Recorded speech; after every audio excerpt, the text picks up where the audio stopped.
Assalamualaikum warahmatullahi wabarakatuh. Waalaikumsalam warahmatullahi wabarakatuh. Alhamdulillah rabbil alamin wa bihi nasta'in wa ala umuri dunya waddin.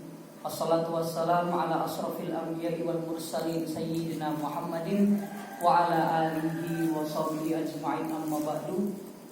Yang saya hormati bapak-bapak, imam, alim ulama, tokoh agama, tokoh masyarakat, serta tentunya jamaah majelis taklim Musalla Khairul Amal 2 yang insyaallah selalu diberkahi dan juga dirahmati oleh Allah Subhanahu wa taala.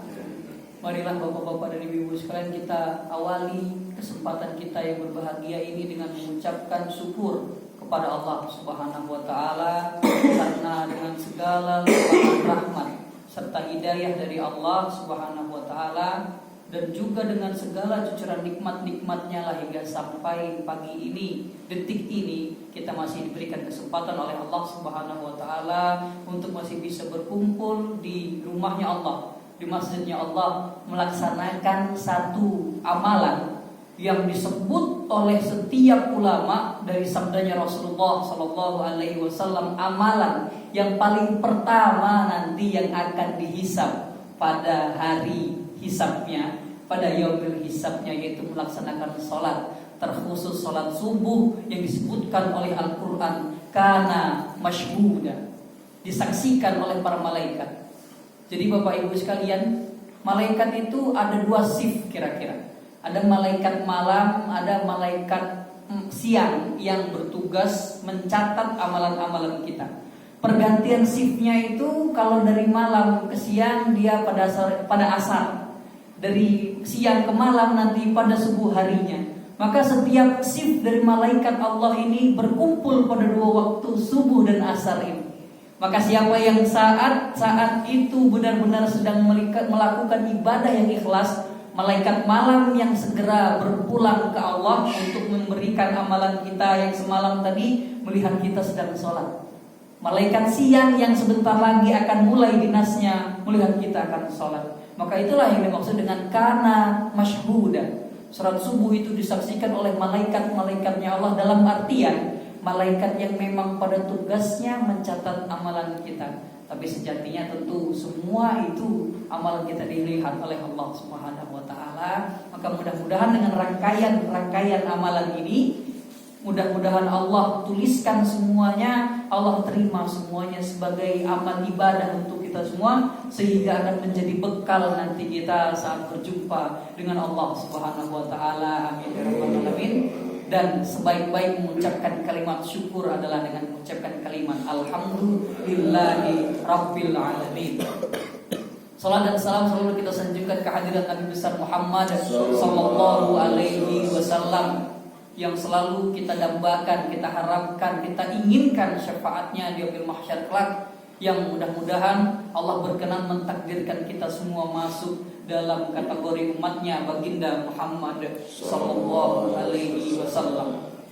Mungkin sebagian dari kita belum sempat mempelajari bagaimana silsilah keturunan beliau yang begitu mulia. Mungkin sebagian dari kita belum sempat mempelajari bagaimana kisah kelahirannya, tumbuh kembangnya, sampai satu kota Makkah yang konon menyembah berhala, tapi menggelari beliau dengan Al-Amin, orang yang dapat dipercaya. Tapi saat beliau berkata, aku pembawa peringatan dari Tuhan yang Maha Esa, tiba-tiba mereka semua membenci Rasulullah Sallallahu Alaihi Wasallam. Perjuangan yang sangat berat sekali. Mungkin belum sempat kita mempelajari bagaimana perjuangannya, tapi tahu-tahu dakwahnya, risalahnya telah sampai kepada kita semua bapak-bapak sekalian. Maka itu adalah satu hal yang disebut oleh para ulama, nikmat terbesar adalah nikmat iman dan Islam.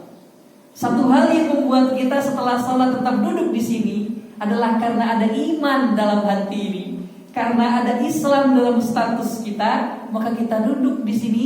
Mungkin terlihat sekedar duduk-duduk, ngobrol-ngobrol, yang ditunggu nanti makan-makannya. Tapi satu hal yang paling penting yang membuat kita tetap duduk di sini, karena ada iman dalam hati kita. Sama-sama kita pengen tahu lebih dalam lagi tentang Allah, sama-sama kita pengen lebih lagi mendekatkan diri kepada Allah sehingga dapat status hambanya Allah Subhanahu wa taala yang mulia, maka itu adalah bentuk daripada penggerakan hati kita yang didasari dari iman dan Islam. Maka mudah-mudahan Bapak-bapak, Ibu-ibu sekalian, dengan hadirnya kita di sini, kita sedang mentaati perintahnya Allah, yaitu menuntut ilmu, memahami ilmu-ilmu Allah, aturan-aturan Allah, yang semua itu kita niatkan untuk mendekatkan diri kita kepada Allah Subhanahu wa taala. Maka kembali kita berharap mudah-mudahan lagi amal kita ini ditulis oleh Allah sebagai amal ibadah, sehingga nanti itu menjadi bekal kita berjumpa dengan Allah Subhanahu wa taala. Amin ya rabbal alamin.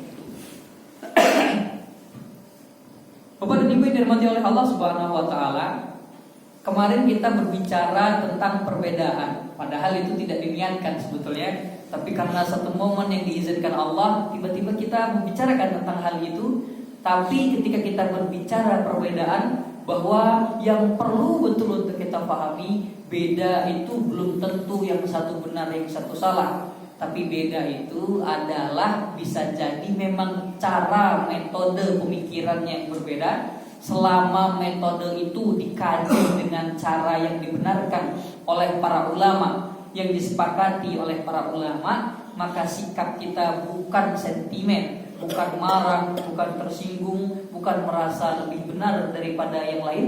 Namun yang perlu kita sadari adalah kenapa itu bisa berbeda. Nah, ini yang kemudian akan membuat kita semakin memahami bahwa ulama itu sudah setuju, sudah sepakat untuk tidak mufakat, setuju untuk tidak sama, dan itu sudah selesai dulu.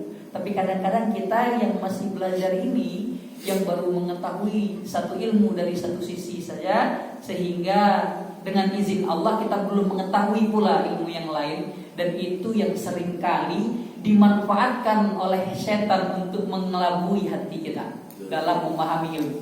Maka mudah-mudahan pada kesempatan ini kita akan membahas tentang pentingnya menuntut ilmu dan juga bagaimana konsep menuntut ilmu yang dianjurkan oleh Rasulullah, yang tentunya diperintahkan oleh Allah terlebih dahulu dan dijelaskan oleh para ulama. Dan nanti sedikit pula akan kita bahas tentang keutamaan majelis taklim, majelis ilmu, sehingga mudah-mudahan dengan ini semangat kita semua akan terus dipompa oleh Allah Subhanahu wa taala untuk terus memahami ilmu-ilmunya Allah, sehingga kita akan terus berusaha mendekatkan diri kepada Allah Subhanahu wa taala. Bapak dan Ibu dirahmati oleh Allah Subhanahu wa taala, saya akan mengutip penjelasan daripada Imam Ahmad bin Hambal. Imam Ahmad bin Hambal ini salah satu imam 4 mazhab. Kemarin sudah kita ingat-ingat, ada yang paling tua namanya Abu Hanifah, kemudian Maliki, kemudian Syafi'i, kemudian Imam Ahmad bin Hambal. Hambali mazhabnya. Syafi'i jadi Syafi'i, Maliki jadi Maliki, Abu Hanifah jadi Hanafi, Imam Ahmad bin Hambal jadi Hambali. Imam Ahmad bin Hambal mengatakan bahwa menuntut ilmu itu amalan yang paling tinggi derajatnya kalau harus dibandingkan dengan amalan-amalan yang lain. Tapi ketika benar niatnya, idza shahha niyyatuhu, kalau benar niat menuntut ilmunya, maka derajat menuntut ilmu ini pahalanya, kalau kita sebut, itu lebih tinggi daripada sholat, puasa, zakat, bahkan haji sekali. Keren sekali menuntut ilmu. Tapi bukan berarti kemudian yang lain menjadi tidak penting, bukan. Maksudnya seperti apa? Maka ketika disebutkan menuntut ilmu adalah amalan yang paling tinggi derajatnya, ternyata semua amalan-amalan kita itu tidak akan berarti kalau tidak diawali dengan ilmu dulu. Misalnya Bapak Ibu sekalian, sebagai seorang muslim kita punya kewajiban yang kita kenal dengan rukun Islam misalnya. Ini yang paling pokok. Ada syahadat, salat, puasa, zakat, dan haji. Kalau masalah syahadat, insya Allah itu untuk penjelasan awalnya, yang penting mengucapkan syahadat terlebih dahulu, maka statusnya telah login itu ke dalam status Islam. Passwordnya itu kira-kira asyhadu an la ilaha illallah wa asyhadu anna Muhammadar Rasulullah. Maka dia telah punya akun sebagai seorang muslim. Masalah akunnya, foto profilnya mau diisi apa enggak, profilnya mau dideskripsikan nanti seperti apa, itu urusan selanjutnya. Tapi dia sudah punya akun dengan syahadat. Maka kemudian ada sholat, zakat, puasa, haji. Sekeren-kerennya orang sholat, itu masih ada ancaman dari Allah dalam surat Al-Ma'un, fawailun lil musallin. Kalau disambung dengan bacaan tajwidnya, fawailun lil musallin. Wailul itu artinya celaka, Bapak Ibu sekalian. Sekeren-kerennya orang sholat masih diancam celaka oleh Allah. Kenapa? Fawailul lil musallin alladzina hum an sholatihim sahun. Yang mereka masih lalai dalam sholatnya. Lalainya ini kalau kita kaji, Pak, nyampe sholat duha masuk nanti gak habis ini lalai. Karena lalai itu bukan sekedar lalai waktunya saja, tapi lalai dalam mengambil manfaat sholatnya. Nah, kapan-kapan nanti kita bahas. Tapi sekeren-kerennya orang sholat, masih ada ancaman gagal sholatnya kalau tidak tahu apa tujuan utama dari sholatnya, apa fungsi utama dari sholatnya. Tahunya dari mana? Dari ilmu. Sekeren-kerennya orang berpuasa, kalau nggak tahu ilmu tujuan utama dari puasanya, maka dalam hadis yang sering kita kenal, kalau bulan Ramadan, berapa banyak orang yang puasa? Kam min sha'imin laisa lahu min siyamihi ilal ju'.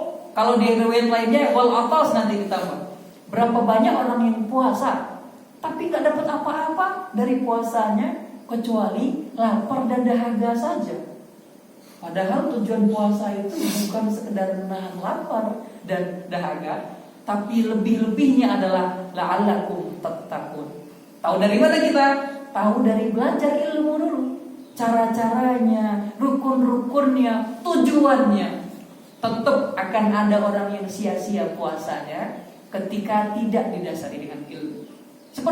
Seperti itu juga zakat. Kalau nggak benar cara penerapannya, nggak benar cara ijab kabulnya, bahkan kita nggak tahu esensinya apa, ya cuman sekedar melepaskan kewajiban saja. Kalau zakat fitrah yang kita bicarakan, zakat yang paling wajib yang nggak pernah lekang oleh siapapun dia, yang wajib adalah zakat fitrah. Bahkan bayi yang baru lahir pun pada 1 Syawal langsung harus dizakati itu. Kalau dia belum lahir maka memang belum terhitung sebagai orang yang hadir dalam di dunia ini. Tapi begitu dia hadir, walaupun sebelum subuh pada 1 Syawal itu lahir sang bayi, maka dia wajib dizakati. Tapi ternyata sewajib-wajibnya zakat ini akan ada sia-sianya kalau tidak tahu ilmunya juga. Bahkan haji pun itu nanti akan bisa tidak diterima oleh Allah ketika tidak dilakukan berdasarkan ilmunya. Maka hajinya bisa jadi bahkan disebut batal ketika rukunnya tidak dipenuhi. Maka semua amalan yang menempel kepada kita ini akan terjaga benarnya, akan terjaga sahnya ketika kita awali semuanya dengan ilmu dulu. Maka ini yang disebut dengan ilmu itu, menuntut ilmu itu derajatnya sangat tinggi sekali. Tidak ada amalan lain yang akan mengalahkan pentingnya, kerennya pahala menuntut ilmu. Karena pada hakikatnya setiap amalan kita sebagai hambanya Allah Subhanahu wa ta'ala itu diawali dengan ilmu terlebih dahulu. Nah, itu kira-kira pemahaman pertama mengenai pentingnya atau keutamaannya menuntut ilmu kita sebagai seorang muslim. Dilanjutkan tadi kalimatnya idza shahha niyatuhu, kalau niatnya benar. Nah, ini yang repot ini. Kalau niatnya benar menuntut ilmu, maka dia akan sampai pada derajat tertinggi menuntut ilmu. Ketika disebutkan kalau niatnya benar, artinya sejak dahulu kala itu sudah ada orang yang menuntut ilmu, tapi niatnya kurang tepat sehingga keliru dalam penerapannya. Yang susah ini, Pak, ketika kita tidak sadar bahwa ilmu saya ini udah benar atau belum ya.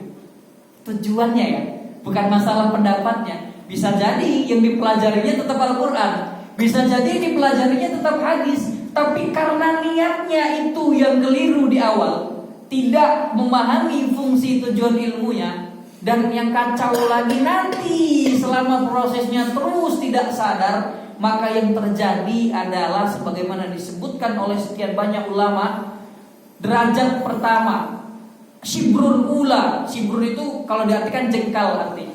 Orang yang menuntut ilmu itu pasti akan melewati 3 masa, 3 jengkal. Saat sampai dia pada jengkal pertama, takabbar, sombong dirinya dengan ilmunya.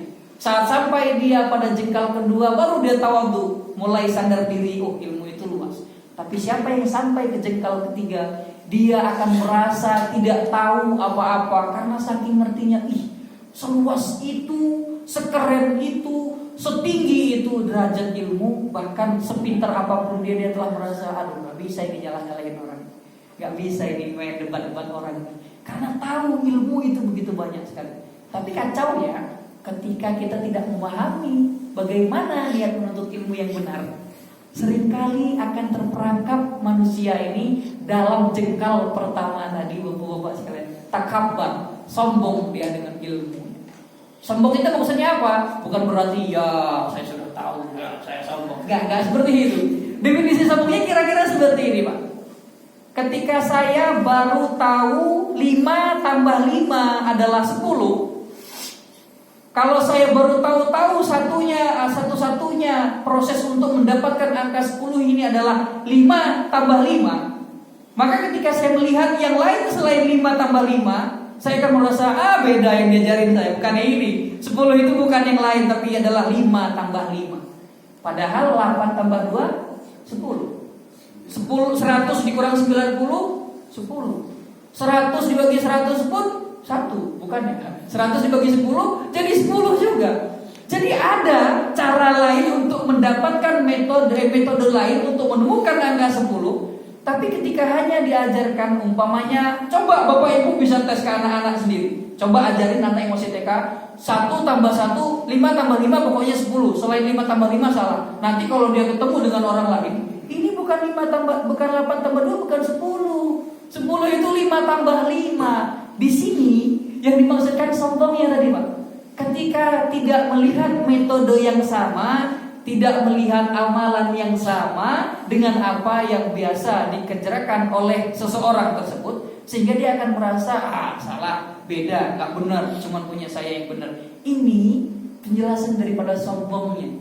Jadi sombong yang diartikan itu adalah ketika belum mampu melihat yang lain, merasa satu ini yang paling benar, maka ini yang disebut sombongnya. Dan di sini adalah bahayanya Bapak Ibu sekalian.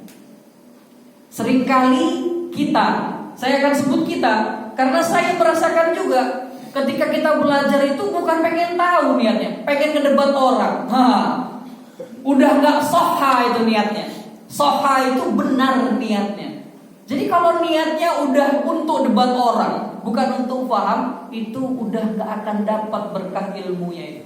Tahu gak ilmunya? Tahu. Ngapalin hadisnya, ngapalin penjelasan ulama. Tapi niatnya apa? Besok ketemu orang yang kemarin nganuin, saya udah bisa, sekarang ngelawan. Itu Pak, nyata betul Pak. Karena saya pribadi pun lewat dalam jalur itu dulu. Tapi tentu kita sedang dalam jalur pengertian belajarnya. Nah inilah pentingnya ketika disebutkan idza shahha niyatuhu. Kalau benar niat untuk menuntut ilmunya, maka dia akan selamat mendapatkan keutamaan menuntut ilmu.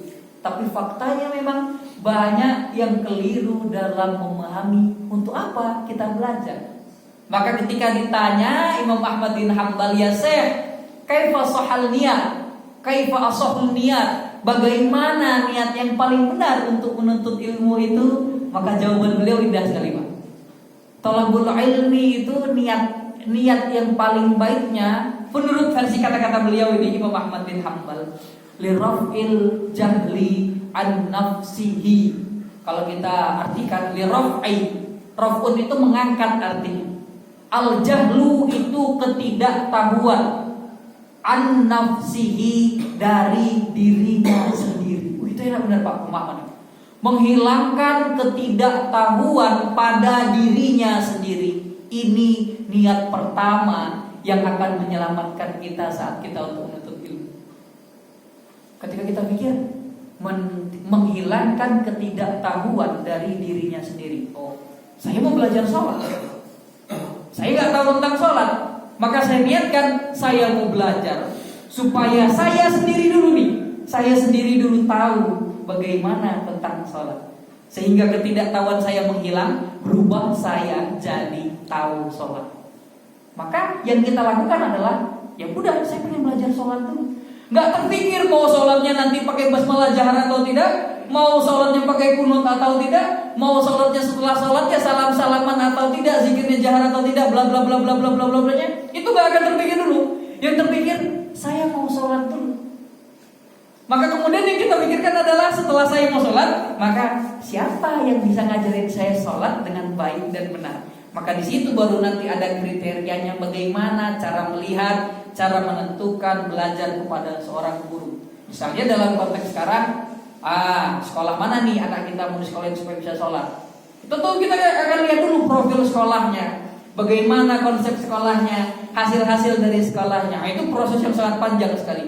Tapi akan diawali dengan bukan pengen debat orang itu, bukan pengen tahu tentang perbedaannya dulu, tapi niatnya gimana caranya saya belum bisa sholat supaya saya bisa sholat.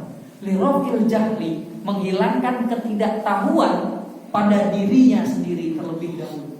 Nah, ini niat yang paling awal, yang menurut Imam Ahmad bin Hanbal paling aman bahasanya, yang sohal niat yang paling baik itu adalah ketika kita belajar untuk menghilangkan ketidaktahuan.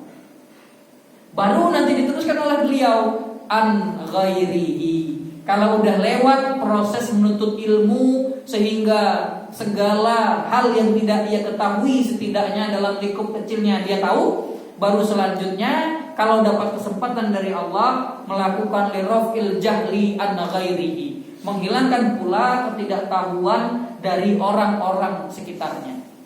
Tapi sebenarnya prosesnya kira-kira yang seperti kita saat ini, Pak. Dulu saya belajar tentang sholat, saat ini kita sama-sama share lebih dalam tentang sholat, misalnya seperti itu. Tapi saya belum sampai pula pada derajat lirafil jahli an ghairihi. Itu enggak akan pernah kita sampai ke sana. Itu derajatnya ulama yang sangat keren sekali itu, Pak. Yang hidupnya udah enggak mikirin besok mau makan apa, karena makannya besok udah ditanggung Allah itu dalam pikirannya. Yang pikirannya, saya mau belajar supaya umat ini tahu. Itu keren banget pikirannya. Tapi kadang-kadang kita yang besok masih bingung mau ninggalin apa ke anak kita, tapi kita mau debat orang juga. Nah, ini bukti bahwa di awal niat kita sudah belum pada tempat yang benar. Saya akan sebut kita supaya tidak ada yang merasa tersindir. Jadi saya juga sama-sama masih merasakan itu, Pak. Ketika saya misalnya belajar dari kunut, saya tahu, Pak, kalau orang yang membela kunut, saya bisa lawan itu. Kenapa nggak harus kunut? Sebaliknya, kalau ada yang bilang nggak harus kunut, saya bisa lawan juga, harus kunut. Jadi saya belajar tentang pendapatnya Imam Syafi'i, saya belajar pula tentang pendapatnya Imam Abu Hanifah.